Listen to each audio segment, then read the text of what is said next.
Hello, hello.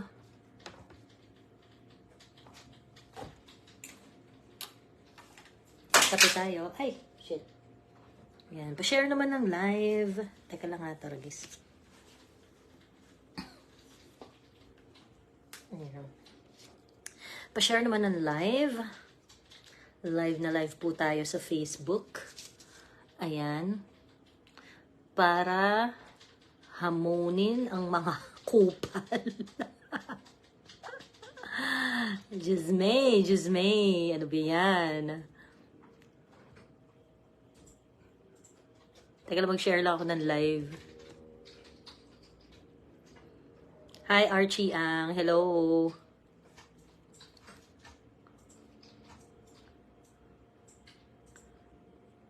Teka, mag-share lang ako ng live. Kasi, alam niyo po, ang aking mga social media account ay laging ginugurgur. Laging nakatago siya, as in yung super nakatago siya. Yung hindi siya napopromote, hindi siya na ganyan. Hindi siya nakikita ng iba. Even yung mga followers, not all of them will get notification kahit sila ay nakasubscribe. So, damang-dama ko po yan at lalong-lalo na kapag ang topic ko ay si Risa Ontiveros, yan, ginugurgur nila ang aking live. At ginawa nila yon kahapon nung naka-live ako sa TikTok. Ayan. Hello, Les. Nailaktag. Hello. Ayan, magandang gabi po sa inyo. Ayan, pa-share naman po ng live. Ayan, teka lang, share lang po ako.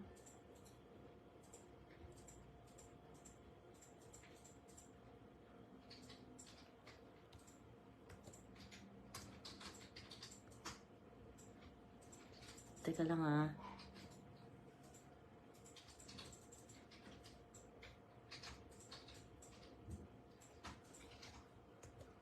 Galit na galit sa akin yung galit na galit sa akin yung mga ensaymada. Mga ensaymada vloggers. Galit na galit sila sa akin kasi meron akong post na yung about dun sa Chocolate Hills. Na ang tawag dito, meron akong post na sabi ko, pag bangag ang presidente, bangag din yung mga alipores niya. Kaya panay kabangagan yung mga nangyayari sa atin. Ganyan. Sakit na sakit yung damdamin nila. Diyos me. Sakit na sakit yung mga damdamin nila. So parang, bakit mo sinisisi si BBM? Kineme, ganyan. But, sino sisisihin ko? Diba? Sino sisisihin ko? Sino ba ang may kapangyarihan ngayon at maaaring itama ang lahat ng pagkakamali? Sino ba ang maaaring magdesisyon ngayon para isolve ang mga issues na nangyayari sa bansa? Diba?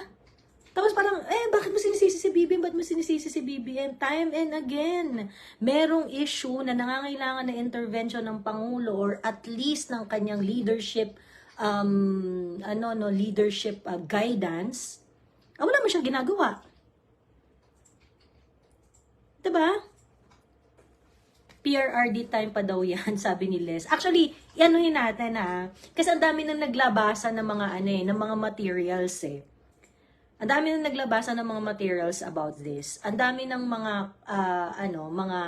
mga patotoo from the local government unit, from the national government, from DOT, DILG, ganyan. So actually, habang nagagather ko yung mga information, lalo kong naiisip, bangag talaga to si BBM. Bangag talaga, as in. Ngayon, itong mga kupal na to, na ayaw nakikriticize si Marcos, si Bongbong, na ayaw nila nakikriticize si Marcos, ang kaisa-isang rebat lang nila, time pa ni Digong kumuha ng kembot bangungot yung mga yan Ganyan. Ganun lang yung rebat nila. Ay, Diyos ko po.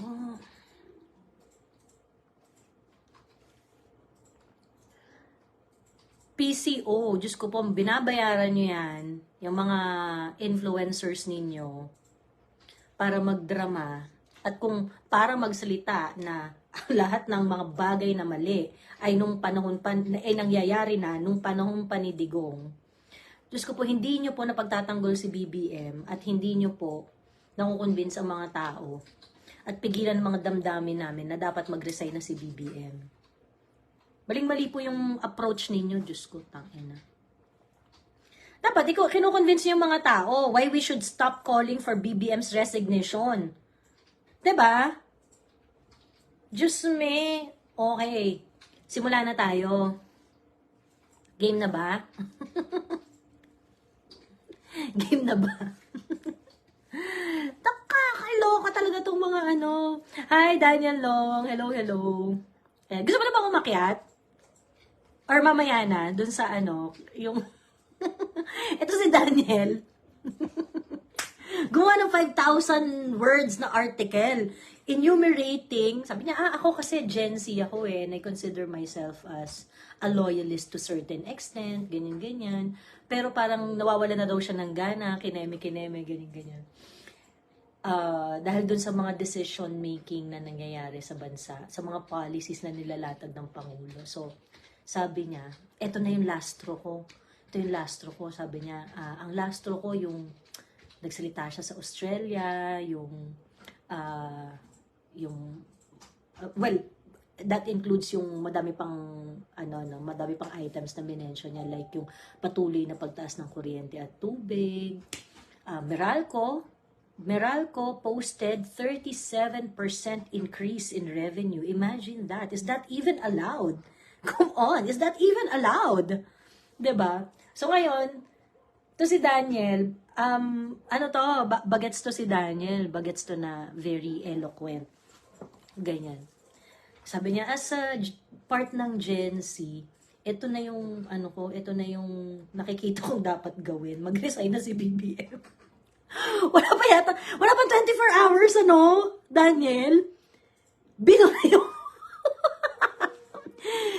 yung ano niya, yung article niya na nakapost. Ganon. Ate Joey, late ako ng 6 minutes kainis. Ay, nako, Jerome, wala na. Isosoli ko na yung class card mo. Ayun. So, binura yung ano niya. Binura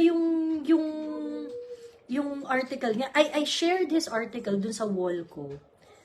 Binura din ng walang kaabog-abog. And I do not have any notification. So, ano to? Bawal nang manawagan ng BBM resign? Bawal nang manawagan ng BBM resign? Alam nyo, hindi kami unreasonable na mga tao. We can change our mind. And so, your job, if you want us to be on your side, you have to explain to us kung bakit dapat namin kayong bigyan ng pagkakataon. 'Di ba? Bakit dapat kami mag-change of heart? Nawala din yung FB page ni Political Witch Boy, sabi ni Color Me Mary Ann. Oo. Pero huwag kayo maglala, si Political Witch Boy, may means yan on how to get back. Ayun. So, yun na nga, nakakaloka. Ganyan. Okay. So, review lang tayo ng mga nangyari. May isang travel vlogger na nag-post ng isang resort sa Bohol. At ito ay yung Captain's Peak Resort. Okay? Ito ay yung Captain's Peak Resort. Okay. So, ngayon, may mga drone shot siya. Tapos sabi niya, ay, okay to, ganyan-ganyan. Hi, Tita Jo! Ako nga na-ban one day for reposting about historical revolution. Grabe yung gurguran talaga. Hi, Ging! Hello, hello, Ging! Ayan. Nandiyan na pa si Claire. Si Claire MG. Teka, shoutout ko lang si Claire MG. Kasi nanonood ako ng laban kasama ang bayan na rally. Si Bakla, nandun si Bakla. Talaga, grabe talaga sa pagka-keyboard warrior si Claire. Hashtag kung hashtag talaga. Alam ako sa kanya dun sa Ayun. At saka ba, Claire MG? Shout out talaga sa'yo. Ini-screenshot ko pa nga eh. Sabi ko gano'n. Ay, pagka nagkaroon ng pagkakataon, share ko yung screenshot nito. Kasi nga, talagang laban na laban si Claire. Ayan si Claire. Claire MG, ayan. Pumasok na siya. Laban na laban si Bakla dun sa rally ng laban kasama ang dapat ganun tayo lahat eh. Ganun tayo kalaban na laban. Ganun. Diba? nakakatawa talaga. Hala, si bakla maya-maya suspended na to. Sa dami nung, yung flood talaga yung message niya dun sa group, sa chat ng sa chat ng rally. Ayun. Anyway, ayun. So, okay. So, ngayon, merong travel vlogger na feature yung Captain's Peak Resort. And then, nagkaroon ng sobrang, kasi maganda yung maganda, yung, located yung resort doon sa, at talaga, mukha siyang nasa middle ng mga mounds ng Chocolate Hills. So, kumbaga parang ang initial reaction ng mga tao, ba't nagkaroon ng swimming pool sa gitna ng Chocolate Hills?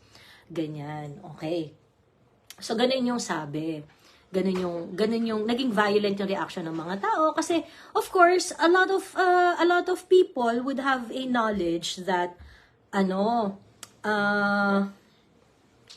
lot of people would have the knowledge already that Chocolate Hills is a protected area.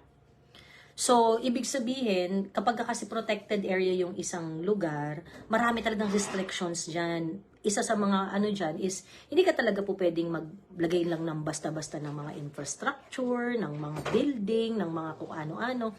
It can't be developed in that way. Ganun. Kasi masisira nga yung ecosystem eh. Kaya nga siya pinapreserve kasi gustong i-preserve yung wildlife doon, yung flora and fauna, and things like that. Okay. So ngayon, nabasya ng bonggang-bongga tong nabasya ng bonggang-bongga tong si Captain's Peak Resort. Kasi parang, bakit ganyan? Bakit nangyari dyan? Bakit may ganyan dyan? Diba? Parang, ano ba to? Binaboy dineface ang Chocolate Hills. Ganyan. Dineface ang Chocolate Hills. Anong nangyari dyan? Bakit nagkaganyan yan? Which I perfectly understand. Kasi nga, syempre natural monument. We regard it as a natural monument. Ayan, okay. But of course, hindi na nagtatapos ang kwento. So ngayon, ang mga tao, ang isip nila, na kaninong responsibility dito, bakit hinayaan na magkaroon ng ganyan? So ang dami ng tanong yung mga lumabas. Mga lumabas. So, bakit sila pinayagan? Okay? Bakit sila pinayagan na magtayo? Kailan niya na ipatayo? 'Di ba? Kailan niya na ipatayo at kailan yan bakit hindi napigilan? Ganyan. Siguro may mga protector yan ng mga politiko, siguro may mga naglagay na yan or what not, ganyan. Okay. So ngayon, yun lang rin kasi yung nakita natin. Kumbaga, nag-viral kasi siya kasi vinlog siya ng isang travel vlogger eh. 'Di ba? Vinlog siya ng travel vlogger. Okay. Ngayon, of course dahil ang daming na bad trip, dahil we saw how Boracay was rehabilitated nung panahon ni PRRD. Okay? When there were several issues raised in Boracay, PRRD took it upon himself yung responsibility on how to rehabilitate Boracay. Okay? So, itong mga galit na galit sa yung mga tawag ng DD shit. Ayan, so yung mga tanga kayo, ganyan. Meron po kasi kaming standard. Pagka meron ganitong mga eksena, ina-expect namin that the national government is take cognizance of the problem. Okay? The take cognizance of, and I am not saying that the problem is just about building marami, layer yung problema dito, and I'm going to discuss it as we go along, okay? I'm going to discuss it as we go along. Ngayon, so ngayon, ang nangyari, nabash na sila, ganyan. Sumagot ngayon ng DNR, sabi ng DNR, ba't kayo nakatingin sa amin? Meron na nga kaming closure order niyan. Yung closure order nga niyan, September 2023 pa eh. Sabi ng DENR. Ayan.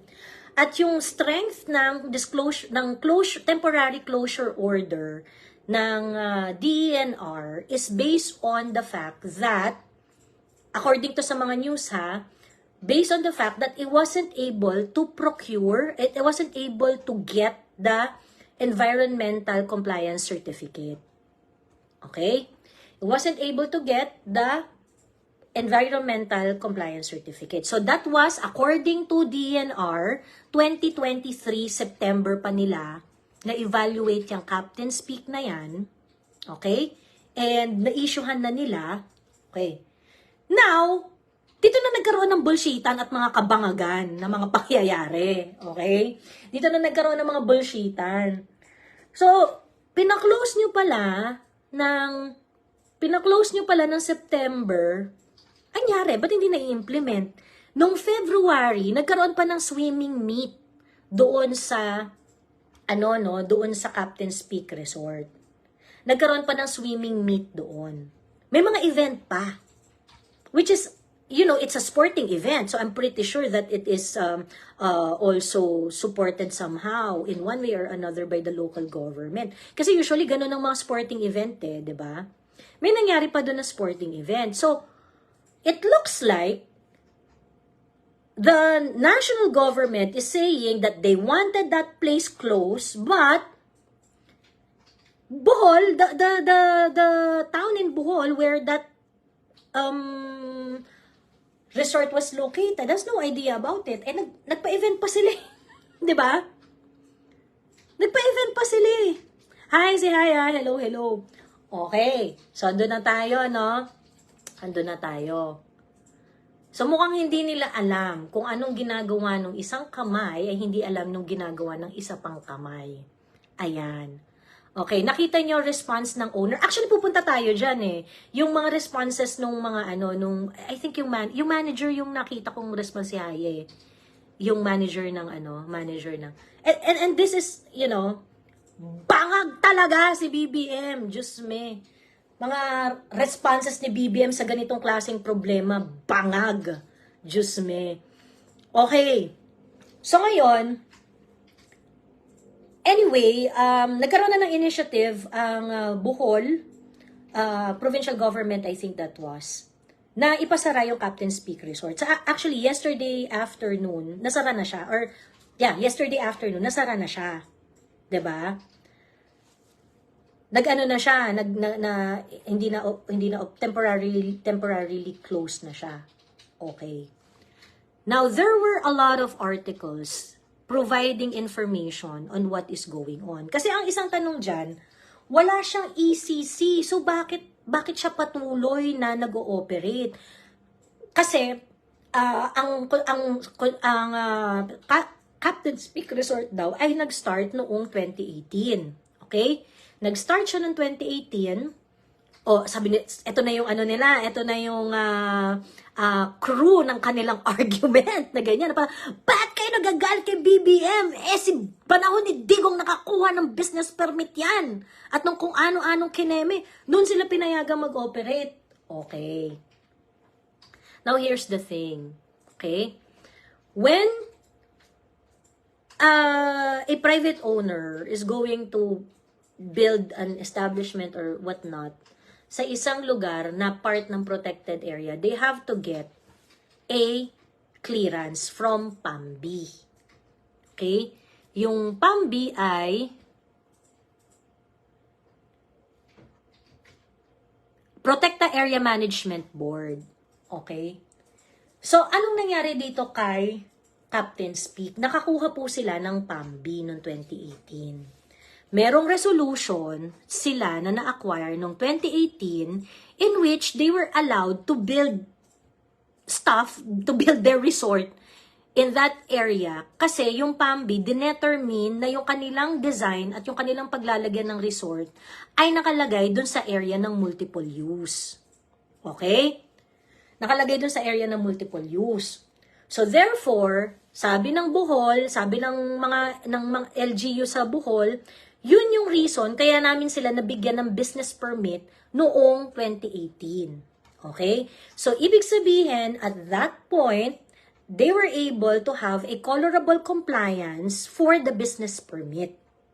Okay?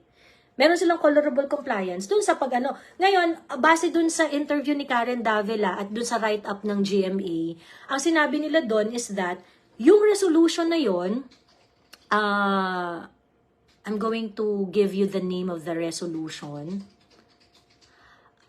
Chocolate Hills Natural Monument, CHNM-PAMBI Resolution Number 1, dated February 15, 2018. Kung saan, in-endorse ang project ng Captain's Peak Resort under specified condition. Isa doon sa mga condition is that later on, mag-a-acquire kayo ng ECC. Later on, kukuha kayo ng ECC. Yun yung isa sa mga condition niya. Okay. So, ibig sabihin, at that point, in 2018, meron silang colorable compliance doon sa pagtayo ng ano na yan, pagtayo ng resort na yan doon. Ganon. Okay. And then, so, ayun na nga, nakakuha sila ng business permit, nagtayo na sila, ganyan-ganyan. Then later on, ang claim ng Bohol LGU is that they started investigating yung mga natayong resort around the Chocolate Hills area. There are around 1,700 mounds in Chocolate Hills. Yun, composed siya of around 1,700 mounds. Okay? And hindi lang Captain's Peak Resort ang merong ganun. Hindi lang Captain's Peak Resort, hindi lang yung bayan kung saan nandun yung Captain's Peak Resort. Hindi lang sila yung bayan na merong resort sa may Chocolate Hills area. Marami din. Okay, marami din.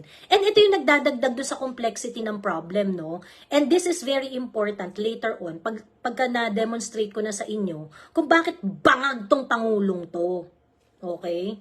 Kung bakit bangag tong pangulong to. Ang claim ng local government, nag-explain yung ang nag-explain is the legal officer of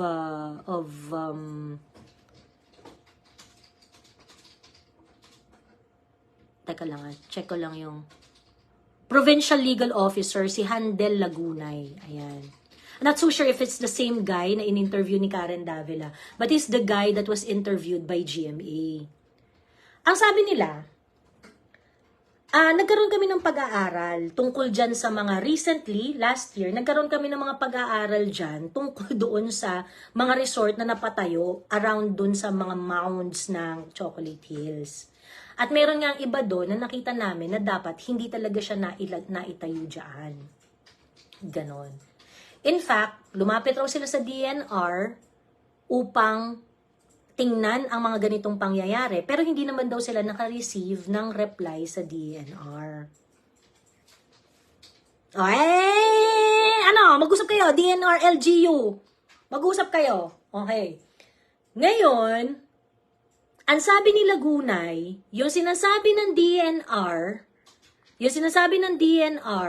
na 2023, okay?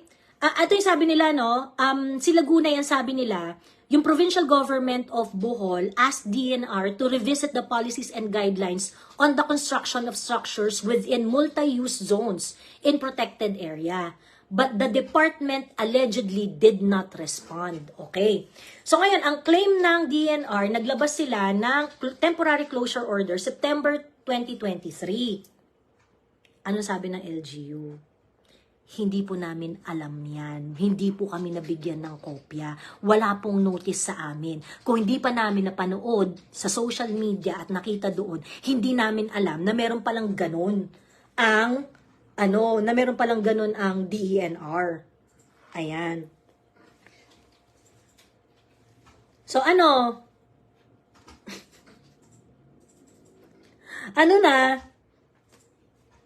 nangyayari? Di ba kabangagan to? Okay.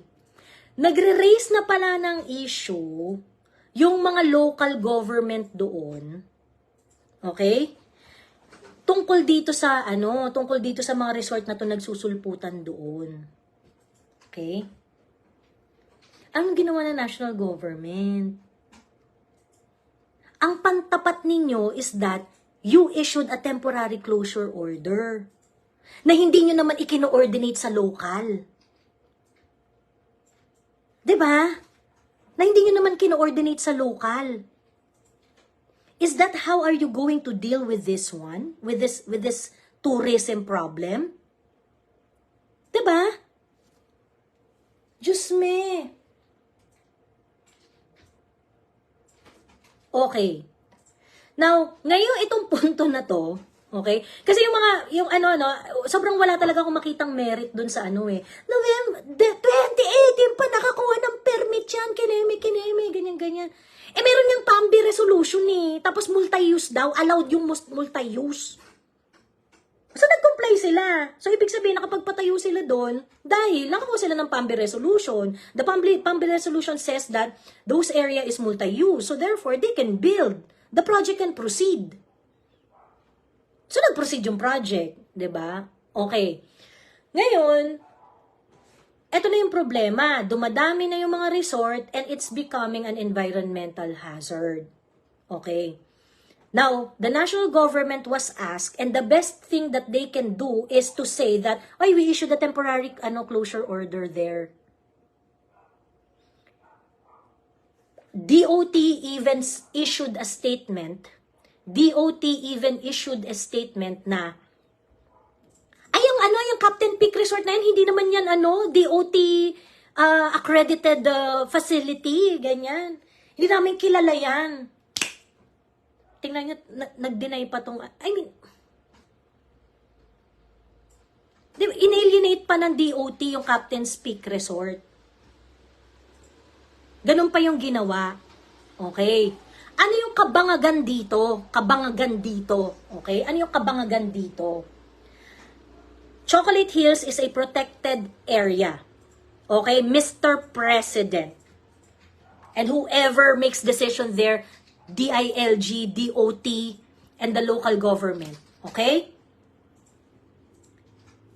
It is a protected area. Okay? Now, if it is a protected area, it is something that we can also turn into ecotourism, right? Okay. Ngayon, ano bang gusto nyong gawin doon? Na huwag pagalaw kahit kanino? Kasi pagka ganun ang ginawa natin, na hindi gagalawin ng kahit sino, yung Chocolate Hills na yan, paano naman yung mga tao doon na umaasa sa turismo? 'Di ba? Paano yung mga tao doon na umaasa sa turismo? Okay? Now, this is where we need a leader. This is where we want the president to step in. How are you going to marry yung fact na meron tayong environmental concerns dyan, and at the same time, the people from Bohol would be able to benefit sa blessings ng nature doon?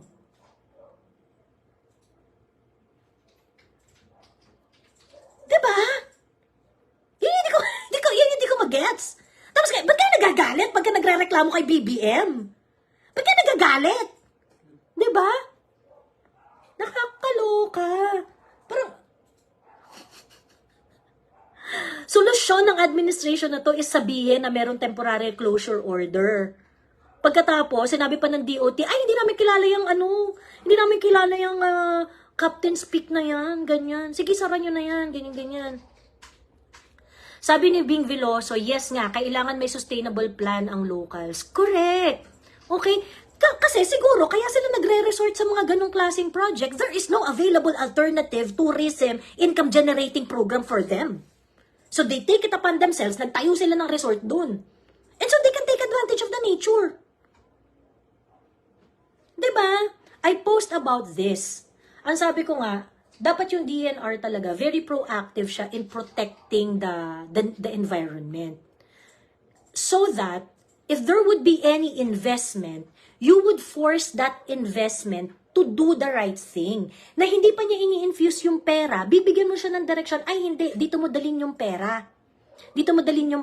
Magtatayo kami ng grass Kinemerlu so that you can see the entirety of the Chocolate Hills, ganyan. Dito mo talaga yung pera mo, dito ka mag-invest. Meron kaming gagawin malaking kinemerlu dyan, ganyan-ganyan. Diba? I mean, this administration is basically trying to wash its hands na hindi nagbigay naman ng temporary closure order eh. Okay, so what about the tourism problem in What about the tourism problem in Bohol? Paano yung mga pamilyang umaasa din doon sa tourism? 'Di ba? Naku, Ma'am Joey, may go signal yan sa taas. Malaking pera siguro ang kapalit. Yun nga eh. Sa totoo lang, DNR is also quite questionable when they said that they have a temporary closure order since 2023. Anong petsa na? March na, hindi niya pa ini-implement? At bakit hindi alam ng local government unit na meron na silang temporary closure order? Parang pinapalaway mo ang local sa kayamanan na hindi sila mag-profit. Sabi ng local, suffering sila sa taas ng presyo because of tourism, sabi ni Bing Veloso. Correct! Siyempre yung mga locals doon, they will find ways on how to earn money. Puta, sila yung taga doon, tapos hindi sila nagbe-benefit sa Chocolate Hills. Diba? Now, are we experiencing certain leadership guidance here? Diba? Nakakita ba tayo na, ano nangyayari ngayon? O hindi ba kabangagan yan? You reacted, instead of reacting in the most holistic and most prudent way, ang reaction nyo lang, hindi, may temporary closure naman. Huwag kayong magalit sa amin kasi pinaklose na namin yan eh. Si DOT, hindi namin kilala yan. Trabahong tamad, trabahong bangag. You just want to detach yourself from the issue. You do not want to own the problem. And this is when you are being compared to PRRD. Because when Boracay was threatened, PRRD took upon himself para ayusin ang problema dyan sa Boracay to make it more sustainable, to make it more attractive for the tourist. Diba? Pagkatapos, yung mga bobong mga vloggers, ang rebat nyo lang, time pa ni PRRD yan eh. Joey, nasunog ka. Diyos ko po naman, in your dreams. Diyos ko pa, wala kayong nasusunog kasi ang tatanga ninyo. Wala kayong nasusunog kasi, ever since the world began, ang lagi nyong rebat, ba't nung panahon ni Digong? Ba't nung panahon, hindi po ganon. Kung gusto niyo po kaming pabilibin, kay BBM, hanapan niyo po ng action si BBM. Anong action niya? Anong action niya dito? Diba? Anong action niya dito? So yun, no? Okay, hindi ako masyadong yung sa akin, it is a protected area, but it is also true that protected areas can have multiple use areas that is determined by PAMB. So ngayon, pag na-determine yun ng PAMB na pwede itong multi-use. Pag pwedeng multi-use yun, then it can, businesses can be established there, kineme, ganyan. Then it becomes a question of monitoring. Diba? Ngayon, nandito na tayo sa monitoring moment. At itong panahon na to, Marcos na yung presidente. Pagkatapos, kayo mga putang ina yung bobobo ninyo, gusto nyo pa rin dalhin do sa usapan, kumuha ng permit. Diba? Doon nyo gustong dalhin yung usapan sa kuhaan ng permit. Apparently, ang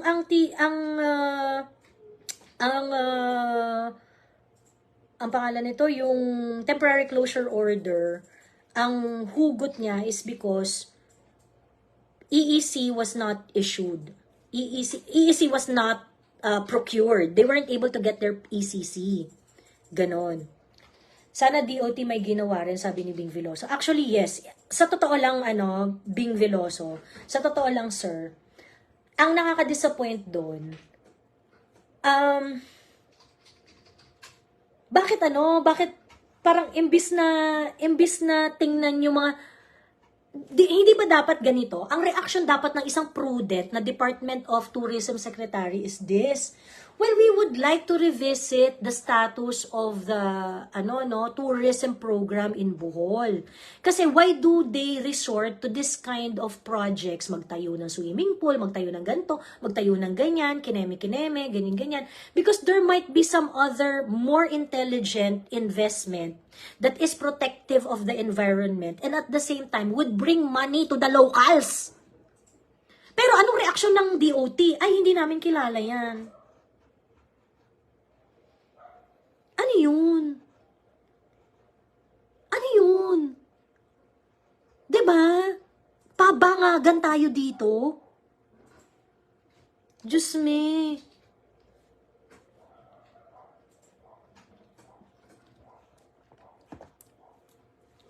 Ayun lang. Sabi ng DOT.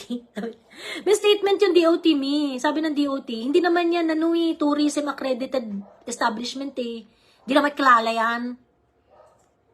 Sabi ng DOT. Kaloka silang lahat. Ano kayang tingin nila sa trabaho ng gobyerno? We want accountability here. Now, what is being done? Ang sinasabi ng DILG, iimbestigahan nila kung sino ang may mali dito. Iimbestigahan sino ang ganyan-ganyan. And they are... Sino sa local government ang nag-issue ng Kinemerlu, ganyan-ganyan? Sino ang merong problema? Sino ang may ganyan-ganyan? Ineme, ganyan-ganyan. O di sige. Imbestigahan ninyo kung... Kasi... If you're telling us that the business permit was procured illegally or there is something fishy in the procurement of the business permit in 2018, so be it. Sige, imbestigahan ninyo. Walang problema. But at the same time, you are not addressing the main problem here. You have 1,700 mounds of chocolate hills. Diba? How are you going to marry that to commercial activities that the natural monument is protected and at the same time, the locals would be earning. Diba? Ay, maraming salamat. May pa-effect, ang daming hearts. Ayan. Diba? Eh, bakit hindi ganun yung direction ng conversation? Diba? O anong direction ngayon? Turuan. Hindi, pinasara na namin yan. So pag pinasara nyo, okay na. Okay na. Masaya na yung mga taga-Bohol doon. Ganon. Eh apparently, by the way, yung swimming pool is an Olympic site swimming pool yata. Parang doon nag-gather yung mga swimming meet. Ganon. So, ibig sabihin, they have problems with compliance and whatnot. Pero, nagagamit siya ng community doon. Yan gagawin natin. Diba? The owner of the owner of Captain Peaks Resort is certain Edgar Boton. Ayan. Yung manager nagsalita na marami kami dito. Hindi lang naman ako yung resort dito, marami. And that is when it becomes really problematic, no? Pati lalo na yung temporary closure order na yan.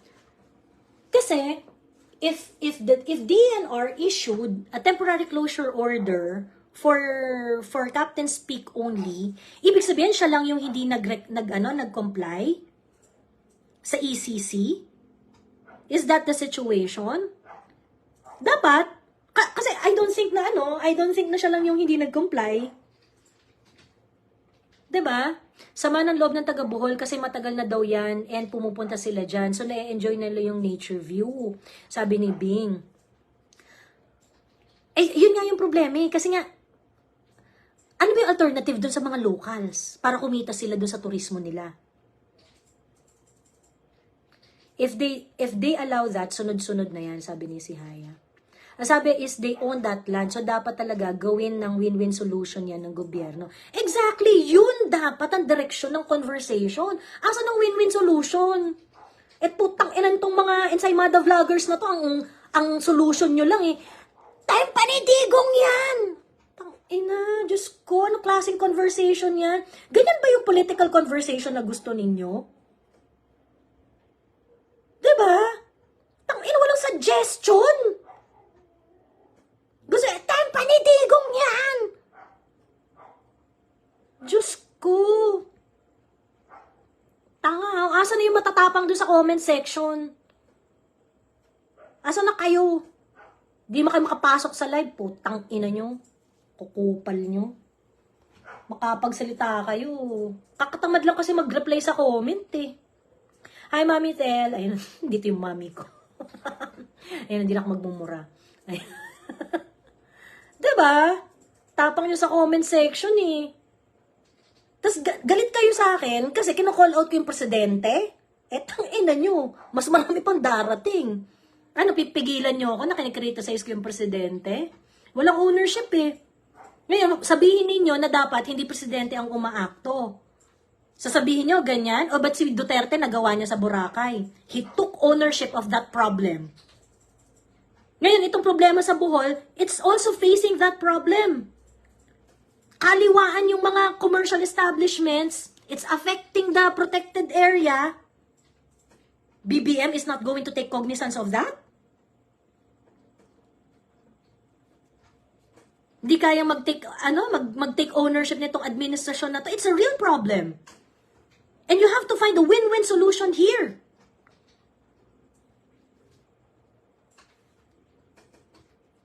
Diba? Biglang cambio ang DD shit, sabi ni Jake Soriano. Ako ba yan? Ako yung tinutukoy mo? Anong biglang cambio?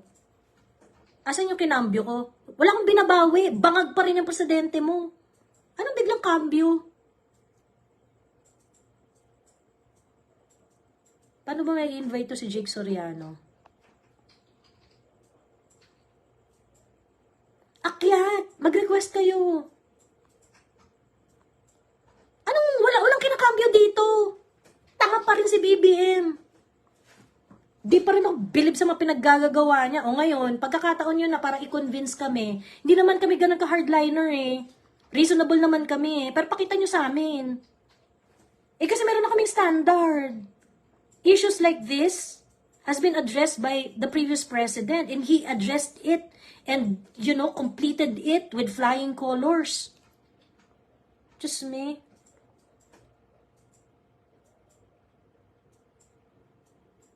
Bangag ang Pangulo, bangag din ang mga Alipores, didishit pa more. Baka ang tinutukoy niya yung nagsasabi ng didishit. Hi Joey, sa wakas nakaabot din, sabi ni Rain Santos. Hi, hello po. Yung napakakabubuhan mo malala na wala na lunas na sino kaaway nito ni Guwat? Ayun, baka pwede ako umakyat. May gusto lang ako sabihin kay Contreras. Sige po, go. Gigil ako. Ikaw, Didi, shit, sabi ni Jake Soriano. Jake Soriano, akyat! Bilis kung wag masyadong matapang sa comment section kung hindi naman kaya umakyat. Merong request button dyan, tapos akyat ka.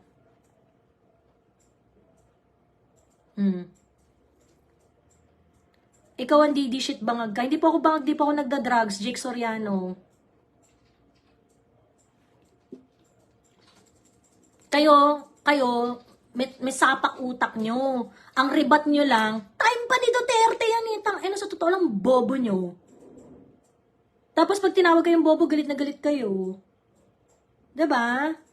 Ba't ganun? Huwag ganun. Nainitan ako, pinatay ko electric fan kasi ayokong masira yung audio at masira yung inyong listening pleasure. Ayan. Bangag ang Pangulo, bangag din ang followers. Sabi nito.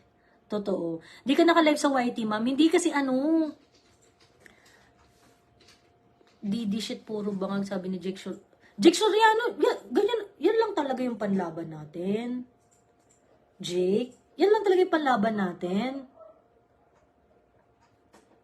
O Billy, anong sagot? Paano nyo kami i-convince na bigyan namin ng tsansa ang bangag na Pangulo? Bilis.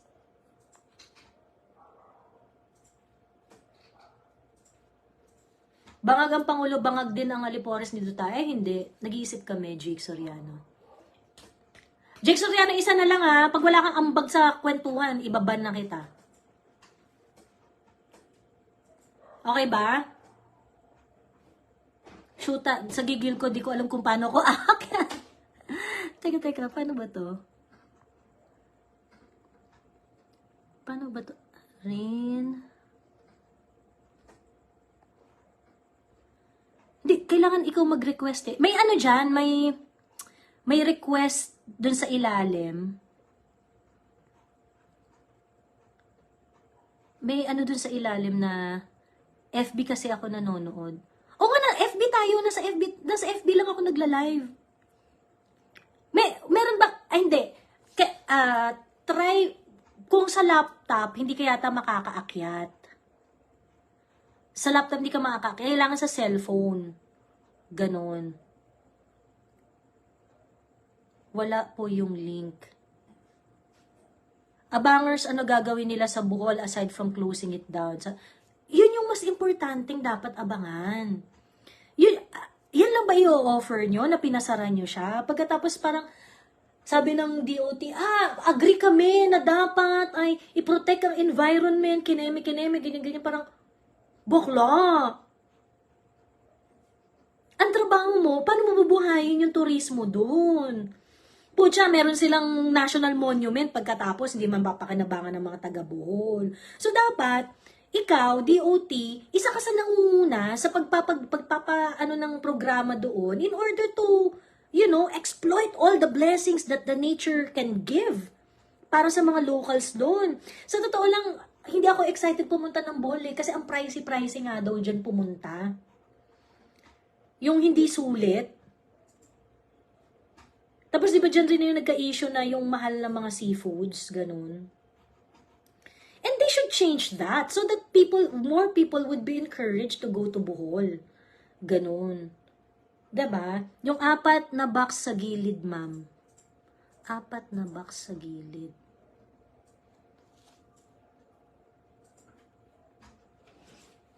Jake Soriano, ban ka na. Wala kang ambag sa usapan eh. Ayun o, si Uncle Ayan naka-ano naman, naka-request naman. Nakita ko na po. Yung yung 4 na box sa gilid, yung sa baba, tapos pagka-click nila yun, may 2 option na lalabas. Ay, Rin. Narinig mo rin? Di ba si Rin? Narinig mo rin? I remember after ko mag-long hair sa Bohol ako nagpakalbo. Talaga? Hello, Darwin Lamo. Hello. So, ayun. So, nakakaloka tong mga to. Pagkatapos, sila, galit na galit lang sila Uncle Ayan kasi sinabihan ko na parang pagbangag ang Pangulo, bangag ang mga Alipores, bangag iyakin nga ang nangyayari.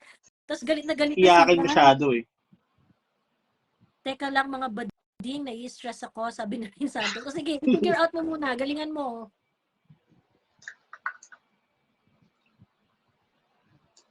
Sige lang, take your time. Nasa lower left lang, basta yung 4 na parang box. Isang box siya, pero divided into 4. Click mo lang yun.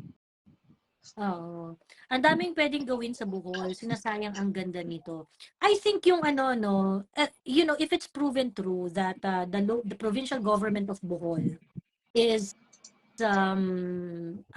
bringing the issue before DENR tungkol nga dyan sa mga resort na yan. If it's true, then the DNR would have to answer. Ba't hindi nyo inintindi yung initiative yung initiative nung local government, ganyan. Okay? Also, Agree rin naman ako na i-revisit yung mga PAMBI resolution that determines yung mga certain area na pinayagan nila na pwedeng maging multi-use. Ganyan. Kasi dapat mag-inventory na rin po si mag-inventory din. Dapat nga yan, nagtatrabaho si DANR at si DOT na parang ano ba yung aesthetically pleasing dito that since 1,700 naman yung mounts na yan sa Chocolate Hills, alin ditong area yung pagde-decidean natin na pinaka-prudent na ito sa area na to po pwede yung mga establishment for the Oo. maximum viewing ng Ang lapad nun eh. maximum. Sobrang lapad nun eh. So, hindi mo naman kailangan yung buong yun is gagamitin mo. Oo, 'Di ba? Pwede ka maghanap ng commercial talaga mismo doon. Yun nga correct. lang, hindi nila mas ay. Yun nga. So ngayon, there has to be like an inventory of PAMBI resolution. Ilan na ba yung na-issue ninyo na multi-use area dyan? So siguro dapat yan i-revisit natin, gawan natin ng magandang tourism plan to para ma-maximize natin yung aesthetics ng Bohol and at the same time, mabuhay natin yung mga commercial activities doon. Diba? So, and the best thing that you can offer is, hindi pa sara na natin yung Captain's Peak. Yun lang. That's it. That's it, pansin. Ang last na punta ko ng Bohol, Ate Joey, was 2018 or early to 2019. Ang parang majority ginagawa namin, saan lang eh, ang tagi ito. Anong activity yun? Nasa Chocolate Hills, yung sasakay ka ng MPV.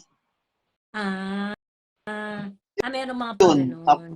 Tapos may option ka na pwede ka umakyat sa isa sa mga hills doon. Centric yun. Na bakla. Sabi, wala akong makita. Rain. Yung Tarsier, may may isang buong parang isang buong day tour. Iikot kayo sa buong isla ng Bohol.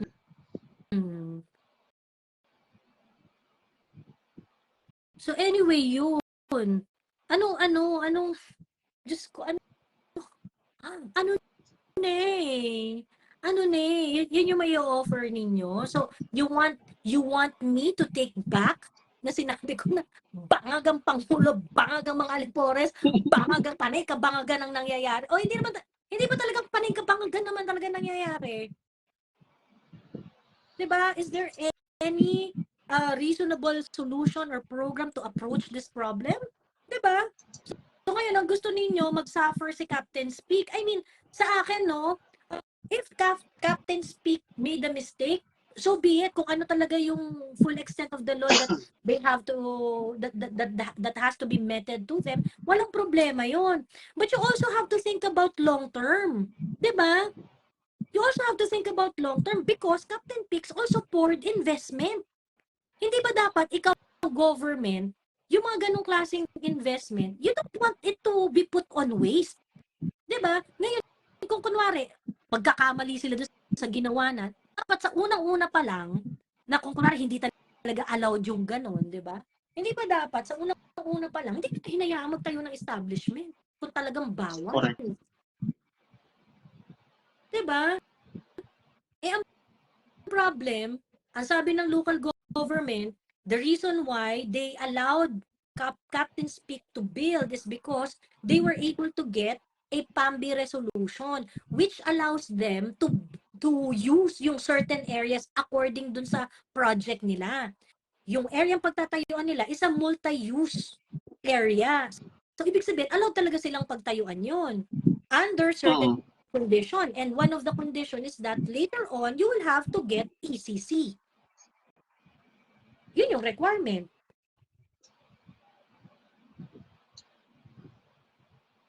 Ngayon, kumbaga parang, ngayon, yung brunt of inis ng mga tao is na kay Captain's Peak. But I think that is scratching the surface, no, Uncle Ayan? Ang lalim ng problema Medyo Hindi lang yung ganun Hindi dapat ganun yung approach doon Captain's Peak yung nakita nyo Si Captain's Peak yung nakita nyo. Bakit na-focus doon? I-focus nyo rin yung iba. Kasi nga marami naman parang establishment. Hindi lang siya. And valid yung concern na yun ni Captain's Peak. Diba? So now, and I am the only one with temporary closure order. Diba? Exactly. Diba? parang ano yan, parang issue ni ng SMNI. Kami lang ba yung may ganitong issue? Oo. Bakit hindi patawag yung iba? Mm. Nauna sa bashing kasi yung yung Captain Speak eh. Oo. Unfortunately, Captain Speak suffered yung bashing na yun because of the vlogger who created the content nga dun sa area nila. Ganon. But be that as it may, yun nga yung national government, siya dapat yung mag-explain ng ay ganito yung problema, ganito yung issue. Well, ganito titingnan natin because apparently marami pala silang ganyan diyan. So mukhang ang approach natin dito sa problema nito ay dapat pag-aaralan at dapat mas holistic, mas sustainable para sa kalikasan and at the same time can provide commercial gains doon sa mga locals. Ano ba naman yung gawin yung ganong bagay? 'Di ba? Ano ba gawin yung mga ganong bagay pagkatapos itong mga tatang-tang defender ni BBM, huy, time pa ni Digong yan. Tang ina nyo. Diyos me. Yan Yun lang na ang yung best kaya niyang niyang banat. ibang. Yan lang yung kaya Yun niyang yung best niyang ibanat. banat. Totoo. Diyos ko. Ikaw, Benji Contreras, bago ka bumanat-banat dyan, mag-isip ka nga ng maayos. Diyos ko, maka-day shit ka, tanga-tanga mo naman. Diyos ko. Binanat ba yung kay Pinoy? Uy, panahon pa ni Pinoy yung sa Boracay issue na yan. Wala namang ganun. Ginamit ba yun ng mga Di Kasi ba? ang ginawa ni PRD is that, okay, sige, temporary closure ang Boracay. Lilinisin namin yan. Oh. Direct sa solution. Madam, pa-explain po uli na term pa raw ni PRD yung resort. Hindi ko po naabutan yung explanation nyo. Salamat. Sabi ni Bebang Beverly. Ang explanation nung Bohol provincial legal officer, they were able to get business permit, na-issue sila ng business permit because of the strength of PAMBI resolution. That's Chocolate Hills PAMBI resolution, Chocolate Hills Natural Monument PAMBI Resolution number 1 dated February 15, 2018. So ngayon, pagka ikaw kasi sakop ka ng protected area, okay? Pag sakop ka ng protected area, hindi kahit meron kang titulo doon sa area na yon, you will have to follow kung ano yung mga recommendations ng PAMBI. So ngayon, ang ginawa nitong Captain Speak, nag-apply sila ng resolution from PAMBI that they want certain area of their property. Kasi property yun ni Edgar Boton eh. Private property yun eh. Pumunta siya sa PAMBI at sinabi niya doon sa PAMBI na can you please declare itong aking project na maaari kong maaari kong gawin ganyan, tapos i-declare yung certain area that it is a multi-use area. Okay. Ngayon, meron namang guidance ang PAMBI on how to determine na ang area ay multi-use. Ganon. Meron namang ganon. Hi, Mami Laika. Ito si Mami Laika, feeling ko expert to sa mga permit na ganyan. Yung mga ECC na ganyan. Feeling ko yan eh, yung kahit tulog si Mami Laika, kayang-kayang i-explain yan eh. Ganon. So ngayon, na-declare na yung pinagpatayuan ng Captain Speak is a multi-use area. So therefore, they were able to build that resort. Okay. So ibig sabihin, merong colorable compliance. So kung ano man yung dapat nilang i-comply at the time na kinuha nila yung permit, yung business permit sa local government. Okay. Ngayon, yung PAMBI resolution na yon would have certain requirements. At isa nga doon sa mga requirement ng PAMBI resolution na yon is that, okay, papayagan ka, pwedeng go yung project na yan, but you will have to comply with the environmental compliance certificate, which Captain Speak did not do. Hindi sila kumuha ng environmental compliance certificate. And that is the reason why in 2023, according to DNR, they issued a closure order saying that yung Captain Speak ay hindi nag-comply ever ng environmental compliance certificate. So yun yung reason kaya siya natanggal. Okay. So ibig sabihin, doon na siya sa monitoring stage. Nakakitaan ng mali. Noong 2023 na. Noong 2023 na siya, nakitaan ng mali na wala siyang ECC. Dahil nga, 2018, 2019, nag-start siyang mag-operate, 2020, nag-pandemic, 2021, Oo. 2022. So ngayon pa lang siya na-monitor at doon sa monitoring stage, nakita, wala siyang ECC. O ngayon, ang tanong, 2023, September, meron ng temporary closure order. Anong petsa na? March na. Pati yung local government unit, sinasabi nila, hindi kami aware dyan sa temporary order na yan. In fact, Aware. August 2023, lumapit kami sa inyo. Ano, kuya? Ano yun, Uncle Aya? Bakit hindi sila aware? Doon ako magtataka. Hindi nga nila alam, sabi ng legal officer ng Bohol, provincial, hindi sila aware na mayroong temporary closure order. Kasi sabi nila, had we known na there is a temporary closure order, di implement namin yan. Tinulungan namin kayo i-implement yan para mapasara yan. Pero kay DNR kinuha yon. Alin? Sorry? I mean, yung permit nila, kay DNR dapat kinukuha, di ba? Ang permit ng ano? Yung ito yung ECC na sinasabi mo kanina? Oo, DNR yun. Oh. Ano, hindi nakapag-coordinate si DNR kayo, no? Sa local government? Ayun nga. So ngayon, edi itong si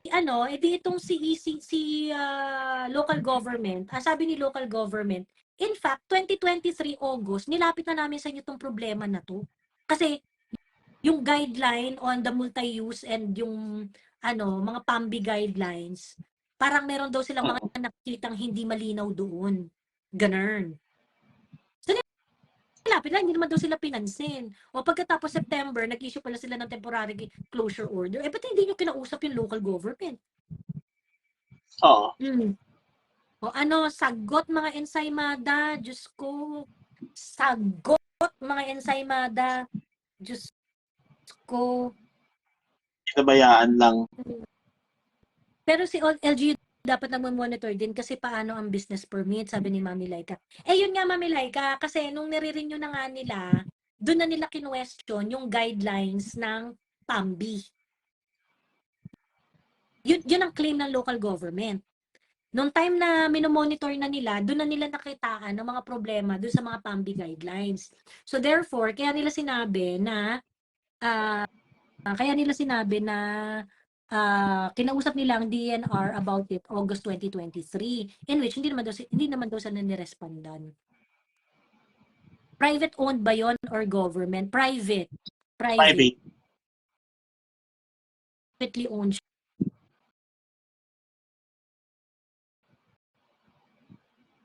Ayun. Ano ba yung PAMBI guidelines?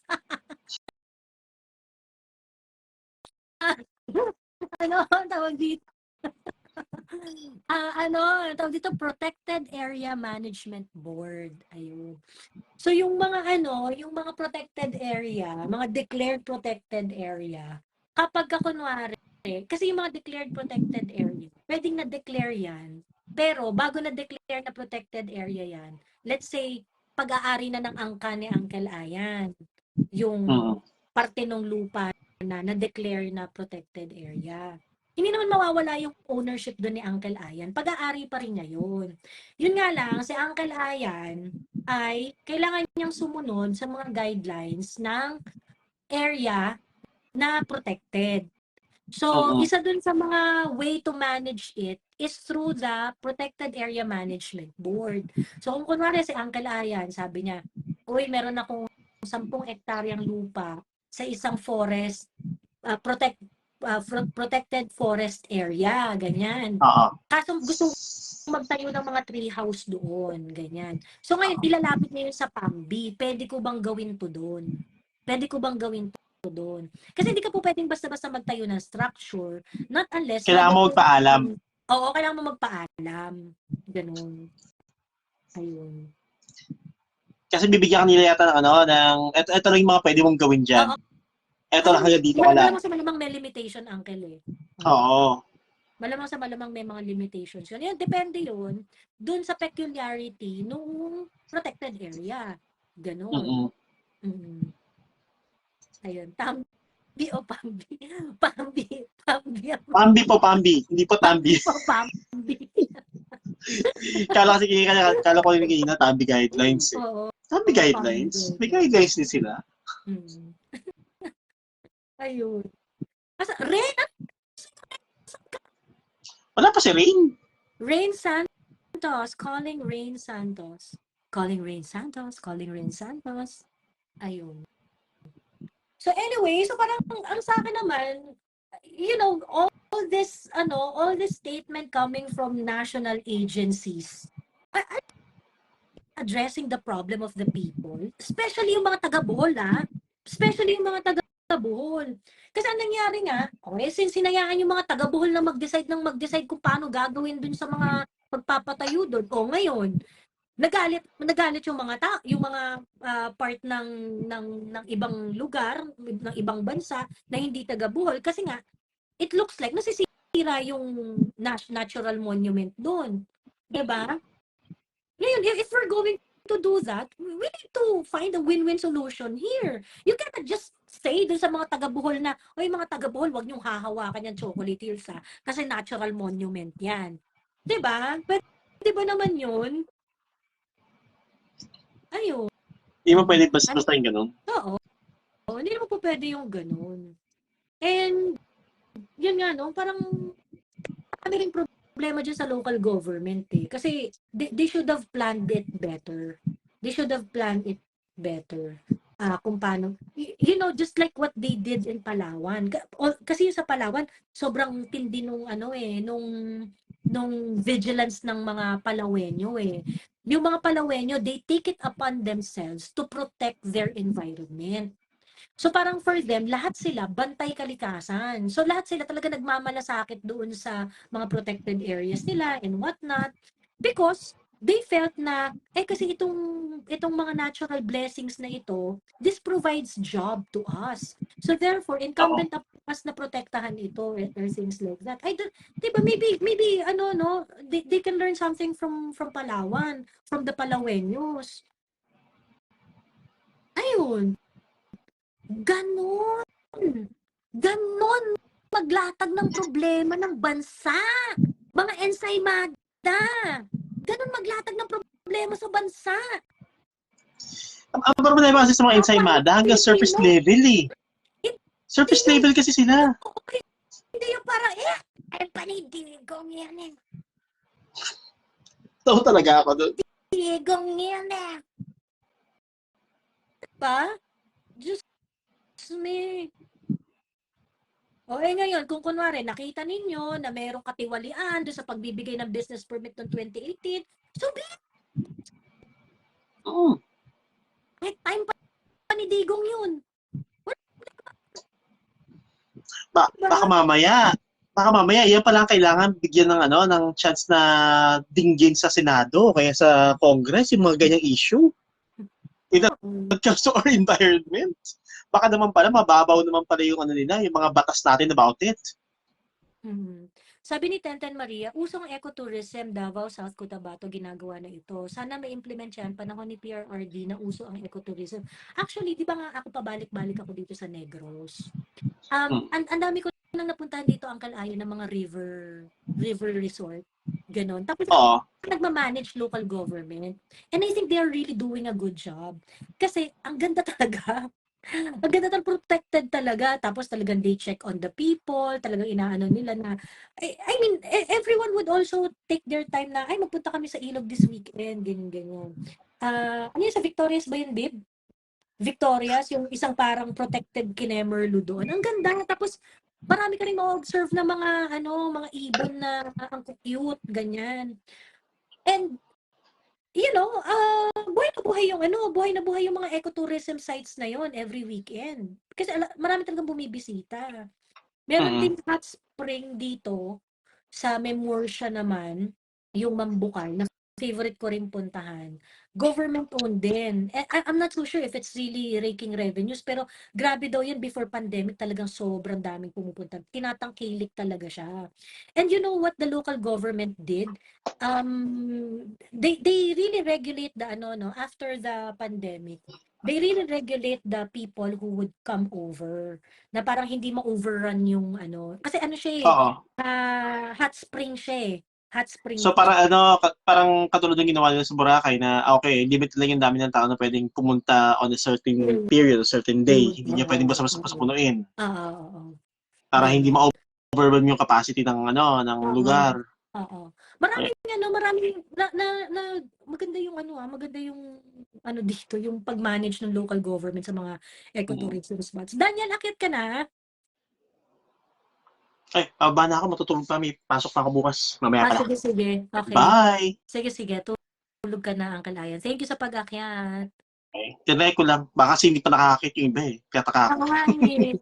Bakit si Uncle Ayan, ito ang totoo, PI and community empowered pa. Misread natin tong article, nabanggit din ang Captain Speak and it seems ni clear sila ni Pambi unlike ni Bud Agta. Mamilig, aakyat ka!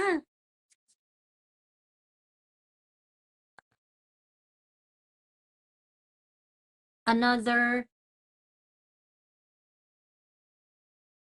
Teka lang ah. Teka lang.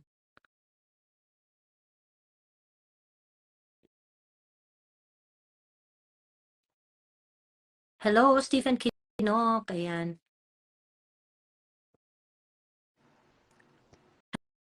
Hello. Hello, Hi, ma'am. Daniel. Good evening. Ayan. Hello po.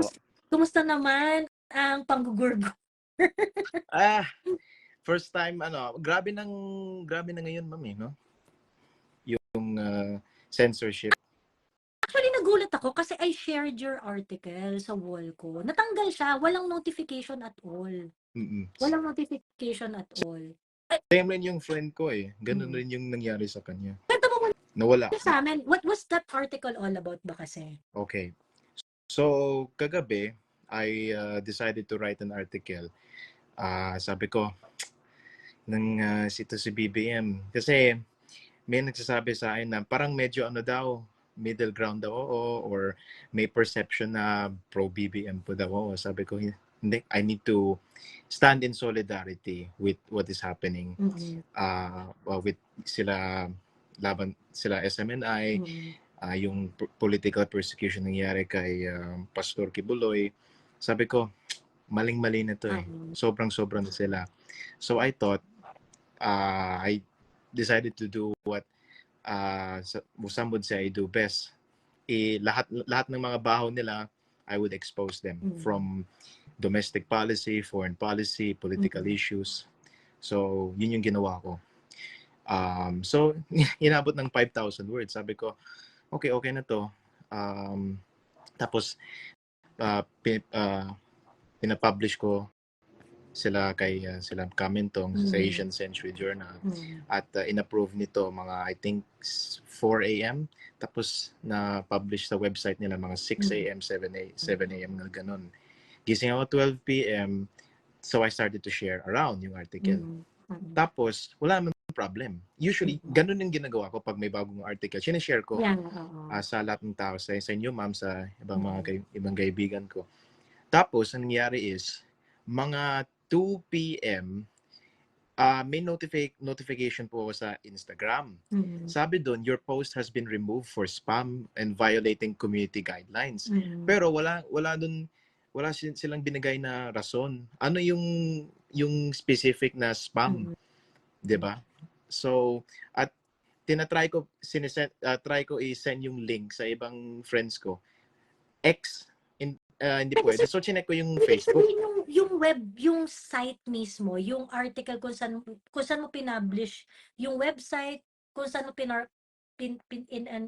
yung article, pinublish yung article, yun yung nabura? Hindi. Kasi na-try ko yung ibang article, nila Kamentong, nila Kaado, yung Asian Century Journals, asiancenturyph.com, wala naman problem. Actually, yung mga luma kong articles, wala naman problem. Yun lang.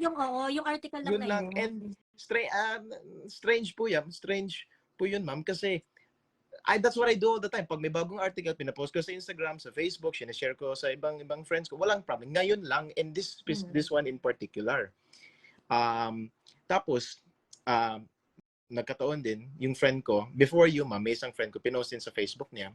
Sabi, bigla na wala. Actually, may isang page, yung RHK yata, isang defense whatever page nun. Sinabi sa hindi niya ma-open yung link. Sabi niya, this link is spammed or ganyan, hindi ma-redirect.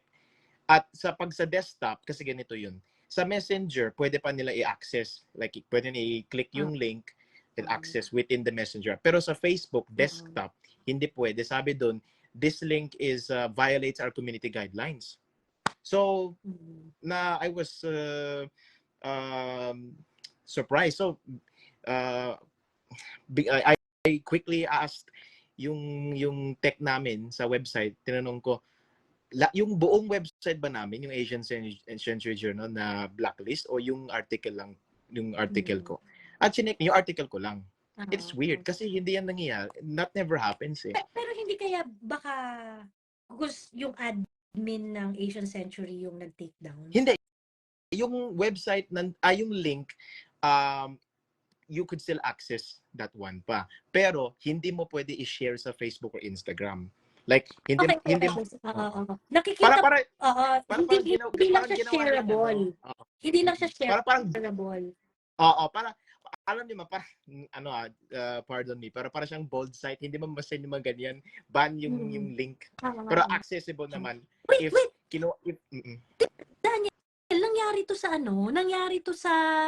remember the New York Post before, yung article that is supposed to be crucial para banatan si Biden. Oo, yung anak niya. Oo. Yung anak niya. Oo, yung And anak then niya. what they later on after the election, na-realize nila that there's something strange doon sa article na yun. It cannot be shared.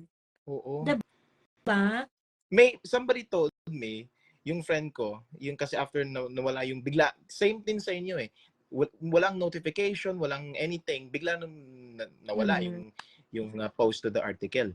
Sabi ng friend ko, he was referring to, sabi niya, 2 words, Facebook Singapore. Tapos may naalala ako, may nag-expose si Maharlika na sabi daw niya, nung nandun sila First Lady at yung iba niya, ibang kasama niya, dun sa Singapore, may may meeting daw sila sa Facebook Singapore. I don't know, pero that I have a suspicion. Kasi kanina may isang DFA person nag-chat sa akin sa Viber. Tapos sabi ni Daniel, ano to? Tapos I don't know how to respond. Siyempre, column ko yun. So I don't know if mina-monitor tayo or whatever, but weird. Ano ba kasi sinabi mo? Ang sasakit kasi ng sinabi mo eh. Ano ba kasi, bigyan mo nga kami ng rundown ng mga points na sinabi mo dun sa article. Yun lang, yung summary, yung rundown, yung summary ng article ko po is, number 1, domestic issue. Mahal ng kuryente, mahal ng bigas. Tapos, I contrasted yung nangyayari ngayon sa junior at sa time ni senior. So, contrast. Yung time ni senior, we achieve rice self-sufficiency. Actually, nag-export pa tayo ng bigas sa ibang bansa dito sa Asia. Tapos ngayon, tayo ng number 1 top rice importer sa buong mundo.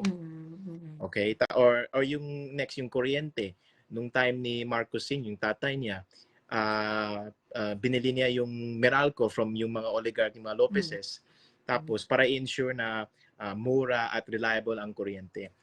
Tapos, this time ni Junior, yung pinoint out mo na ma'am kanina, earlier, yung 37% na 37% tubo ng profiting off of basic. Si MVP, napakawalang hiyain talaga yan. Sabi niya, he was bragging pa.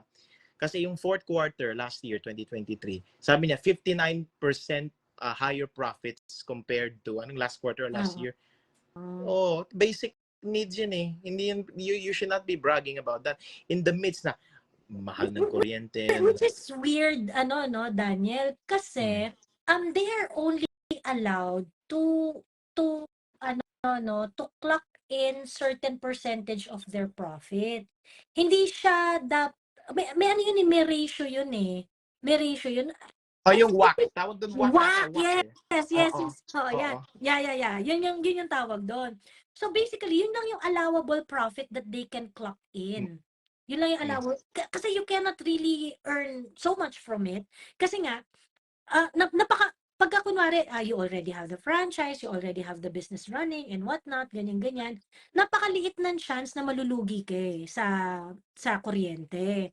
So Mm-mm. therefore, that is why it is a regulated industry, ano? You can only earn so much. So I find it a little bit weird, well, not really little bit, very weird, that they are boasting doon sa 37%. Like, is it even legal? Is it even allowed? Are you even are you even allowed to recover such kind of income? Well, may tinatawag ng regulatory capture. Mm. Yung mga agencies tasked to regulate yung mga may sila Meralco, pati yung Manila Water at ang iba pa, they have been Sila na rin captured. They've been sila na captured. rin nagde-decide. Yeah, and the other, yung may ibang points dun sa article ko is about, of course, yung foreign relations. Diyos ko. Yung sabi yung nga sinabi ni Ma'am Lorraine Badoy dun sa rally, sa laban kasama ng Bayan dun sa Bonifacio. Sabi niya, sa Manila, sabi niya, we are being led to war because dahil tuta si BBM ng Amerika. Tapos I reminded him, yung contrast, BBM's father, si Senior, tinanggal niya ng coup d'etat dahil gusto na, he was demanding the US, number one, pay rent. Ngayon yung EDCA, walang renta. We're paying for everything. Tubig, kuryente, lahat. At labag yan sa Constitution. Actually, nung 2016, nung senador pa si BBM, sabi niya, actually may resolution, may Senate resolution that time, and 14 senators, including the late si Senator Miriam Santiago, pati si BBM, nag-sign sila ng resolution saying that EDCA is invalid. It's not a valid treaty. In fact, yung mga ibang BBM supporters, sinasabi nila, yung EDCA, declared constitutional daw by the Supreme Court. Tanga, si BBM mismo was against the Supreme Court's decision to say that says that EDCA, kasi sino nag-pen yung, sino nag-lay down yung decision, nag-pen yung decision, iba si Sereno, wala na yan eh. Tinanggal na yan ng co-warranto. So, null and void yung appointment niya. And yun yung project nila that time ni Aquino. So, yung sabi ko lang is, sa article, yung I guess na-offend siguro yung iba dyan, sabi ko is, kasi we just finished EDSA po naman, di ba? EDSA. So, marami pang sinasabi na we need to revive the spirit of EDSA. Yung mga dilaw, whatever. Pero ngayon, mas masahol pa yung, yung mga nasa sa kapangyarihan. Mas masahol pa sa yellow yung pagka-yellow Oo, absolutely. ng Mas current dilawan pa, mas administration. dilawan pa sa dilawan. And sabi ko, wala na yung EDSA spirit kasi some people, they want to appropriate yung spirit of EDSA para, sabi na, EDSA 4 or EDSA whatever 5 para itanggalin to si BBM. Sabi ko, hindi. Sabi ko, yung unfinished revolution ni Andres Bonifacio and whoever, it will not come from Manila. Kasi yung original EDSA, hindi yan, that was not from the true genuine Filipinos. That was a US project. Yan the project ng mga oligarko. Isang power power grab yun ng mga elites, ng mga oligarchs, ng mga US doon. Sabi ko, yung true spirit of the unfinished revolution, hindi yan magagaling sa Manila. Magagaling yan sa Davao City. Siguro nagaling sila doon. Kasi I'm saying na yung speech ni PRRD doon sa yung hakbang na maisog rally doon sa January, doon sa Cebu, ngayon sa Manila, sa Bonifacio, sabi ko, listen to the crowds. Take a look at the crowds. Listen to the speeches. Hindi nila kailangan mag-hire ng mga third-rate celebrity, kung ano-anong mga performer. Hindi nila kailangan ng mga yung magpuwersa ng mga government workers para i-attend. What PRRD is there, he's a one-man show, and he can, and people, siya ay isang, he's a visionary, he's a revolutionary. So sabi ko, Kasi ito yung sentiment ng karamihan ng mga loyalista ng mga BBM supporter. Dati, mga underdog po sila. Mga underdog, oppressed sila ng system, ng university, ng, yung mga colleges, yung Mandilawan. Ngayon, nasa poder na sila, they are now assimilated into the system. So, lahat ng mga, tao, etchepuera na, yung mga, their loyal core supporters, sabi ko dun yung mga core supporters ni BBM, wala na. Sila Maharlika, sila Sas, pati si Vic Rodriguez, wala na. Sino man titira dun? Yung mga, yung mga bayaran ng mga like, wala silang prinsipyo. I could really tell. So, siguro yun na nagalit. And, but I think, bad trip naman kasi talaga yung, hindi naman talaga maganda yung tingin ng admin sa Asian Century, di ba? As a whole. Oo. Di ba? Parang, asar talaga sila sa inyo di ba? They want to portray us as pro-China. Pero ito yung strategy ko, ma'am. Ito yung strategy ko. Kasi yung mga ibang BBM supporter dun, whenever you criticize the foreign policy of this admin, sasabihin nila, pero yung time ni PR, for example, sabi mo, when you say na, when you oppose, yung nag-gaslight tayo, kung ayaw namin yung EDCA, sabi niya, ba't hindi terminate ni PRRD yun? So yung strategy ko is this, inuungkat ko yung lumang statements ni BBM. Sabi ko, hoy, may dalawang BBM dito. Ito yung sinabi niya before the election. Ito yung So, yun yung strategy ko. So, wala silang retort, Yung rebuttal lang nila, kagaya ng sinasabi ng yung issue yun sa Chocolate Hill sa Bohol. Time na PRRD yan. Yun lang yun. Sasabihin, well, times have changed. And I think, yung isang part din na siguro napikon sila is, diretsahan na tayo. The reason why naka 180 si BBM dun sa foreign policy, dati anti-US stance niya. Bakit? People have no reason to think of anything else except yung assets. Yung hidden yung frozen assets, yung alleged frozen assets dun sa West. That's why kasi hindi naman sila, he's not explaining. In Tapos which sasabihin pa meron din traction sa international international media yung frozen assets na yan. They're also talking about it na why did he flip? Because of the frozen assets, 'di ba? The Chinese media was talking about it. There was another Asia viral World video. magazine yun, isang magazine, Asia World. And then there is another interview, international media din, talking about BBM flipping and why it is dangerous, 'di ba? And why he did that, na may discussion nga doon na parang kaya siya nagganon is because of the assets, because of his frozen assets. So recently, BBM is in Germany and is talking about a potential ano yung sabi niya?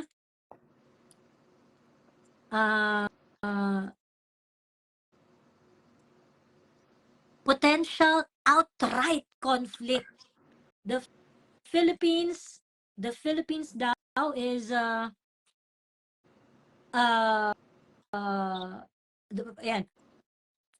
President Marcos warns that there is a rising potential for outright conflict with China just after incident in the South China Sea.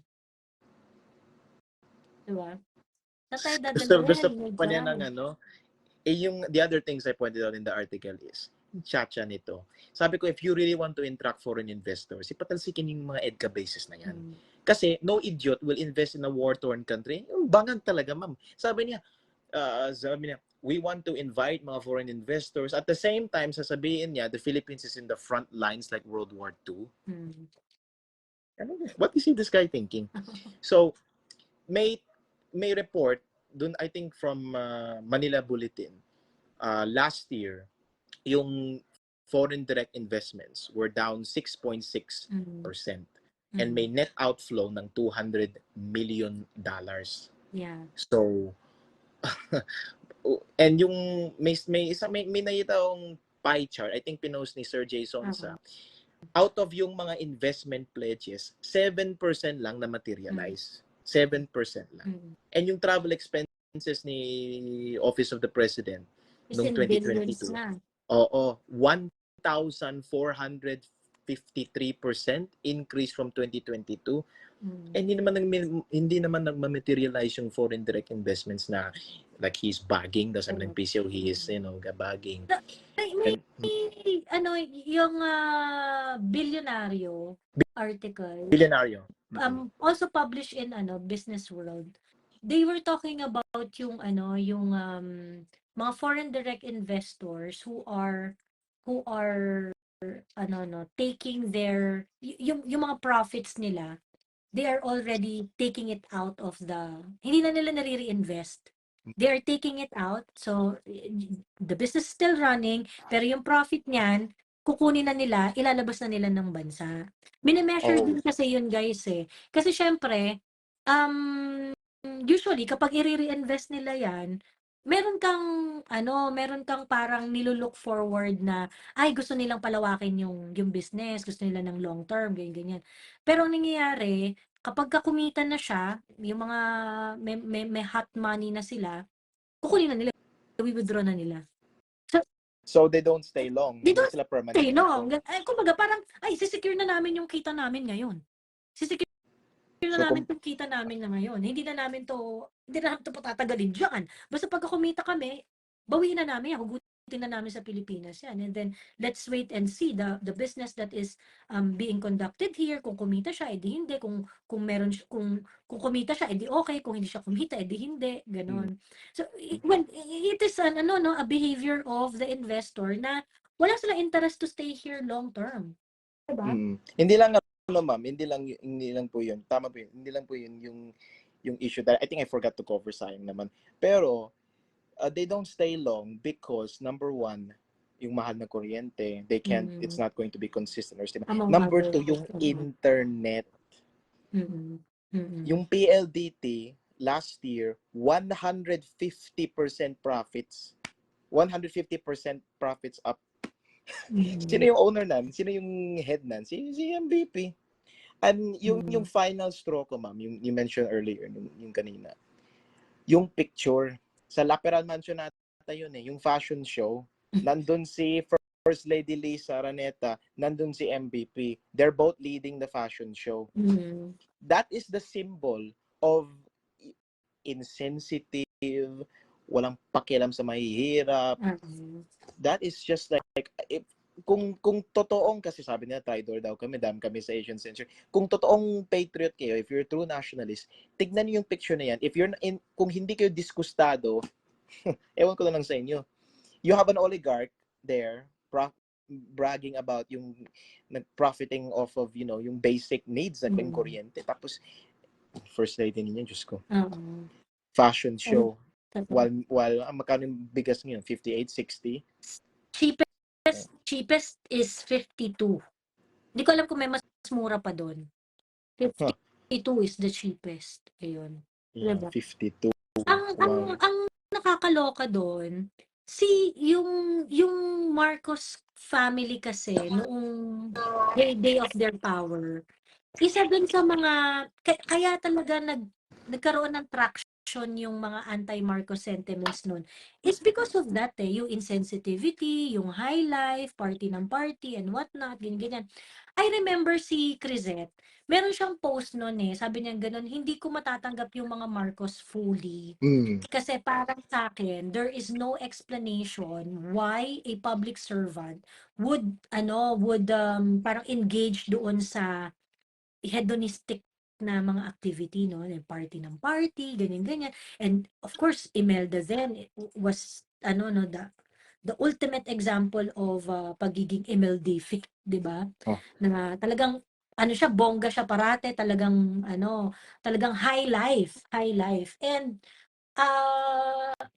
sabi ni Crisette, yun daw yung hindi niya kayang i-reconcile.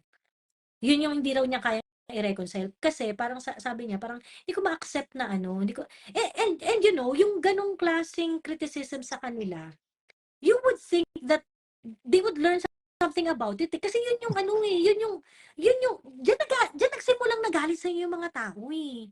'Di ba? Diyan nagkaroon ng hugot yung galit ng mga tao sa inyo na party kayo ng party kung ano-anong ginagawa nyo diyan. Ayan, pagkatapos ngayon, pagmamalakihan mo kami BBM na punong-puno yung schedule mo sa Germany. Diyos ko. 'Di ba? Parang, come on. 'Di ba? Hindi porket nandyan ka at meeting ka ng meeting, nagtatrabaho ka na ng wagas, we're going to grade you based on the benefits that we're going to reap out of it. 'Di ba? President Duterte really showed us the way. Kailangan ba ng fashion show? Is that necessary for public service? Hindi. That's not necessary. Now, sabi ng ibang tao na that is for, I think a lot of loyalists. Culture, arts, ganyan. She is like just this reality talk lang Yung picture ni First Lady kasama ng mga laude, people are making fun of her. So I don't know who's running the PR. It's not working. She is not like the former First Lady Imelda. She'll never be. Actually, I made a content about that. Grabe, nare-report ako sunod-sunod. Dog show. Kasi yung mga appearances ni First Lady, yan yung mga kasama niya, yung mga socialite, tapos yung appearance niya na solo siya, tapos hindi sa page niya. Yung hindi page yung sa Lisa Marcos page or sa Presidential Communications Office page, binabas talaga siya ng wagas. Nobody loves her. Bad trip sa kanya mga tao. As in. Actually, I siguro that's one of the risks. Kasi may line ako sa article ko kanina sa kagabi, sabi ko, actually I promoted yung campaign, yung hindi niyo pera yan. Kasi I was reminded, just look around, yung mga concert, party, fireworks, kick-off rally, lahat yan. Tapos I said, I wrote, let me remind everyone, hindi nila pera yan, number one. And number two, sabi ko, the entire government needs to, for every centavo, dapat nyo you make an accounting. And I said, we should really take seriously yung pahayag ni Pangulong Duterte na wag na tayo magbayad ng tax hanggang hindi sila nag-accounting. I-open the books for all the money. Tapos sabi ko, yung taxpayer money, verbatim yung line na I wrote talaga, sabi ko, yung taxpayer money should not be used on editing pictures of First Lady Lisa to make her look slim and young. Sabi ko, you should not do that. Kasi clear naman, naalala nyo ma'am, yung train picture, nakasmile siya. Yun yung pinost sa official Facebook page niya. Slim, yung tiyan, flat. Tapos I think from Daily Tribune, may isang babaeng reporter, nilabas na yung the same, I think a few moments after, unedited, ganun siya. Parang like, she is like it's chubbier. not pleasing. It's not very pleasing to the eyes. Sayang na I don't have a copy. Nasa yung sa page ni Political Witch Boy, pero suspended na siya ngayon, hindi mo makita yung picture niya. Shinare niya. Ayun nga, hindi ko maintindihan tong administration na to eh. Kaya nga, imbis na awayin nyo kami, ang dami-dami naming hugot kung bakit kami bad trip. Imbis na awayin nyo kami, we are not unreasonable people. We are not irrational, unreasonable people here. Paliwanagan nyo kami kung bakit meron pa kayong nakikitang light at the end of the tunnel. 'Di ba? Kasi ang lalim ng hugot namin dito eh, kung bakit kami bad trip sa presidente and dun sa guidance na binibigay nila sa bansa. They are not leading us to prosperity. They are leading us to ruins. Come on. Diyos me. Sinong ang maniniwala na pupunta ka sa Germany para kumuha ng sangkaterbang investment and yet you're going to tell them at the same time that the Philippines that there is a rising potential for outright conflict with China here in the Philippines. Practical lang yun, ma'am. Practical lang yun sila. Hindi, wag niyo excuse lang yung economic provision sa Chacha. Practical reason why investors are not coming to the Philippines. Dalawa lang yan. Yung mga EDCA bases at yung unstable situation in the South China Sea at yung mahal na kuryente at internet. Yun lang. That's it. No need for that is the root of the problem.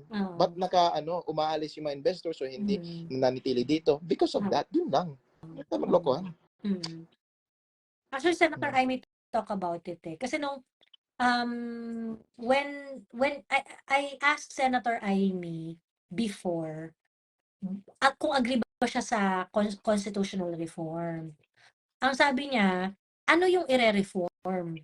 Kasi sabi niya, kung ang ire-reform is yung mga economic provision, she talked to a lot of investors. And ang sabi ng mga investors, none of it is talking about yung Chacha. restrictions. None of them were talking about there are other concerns daw that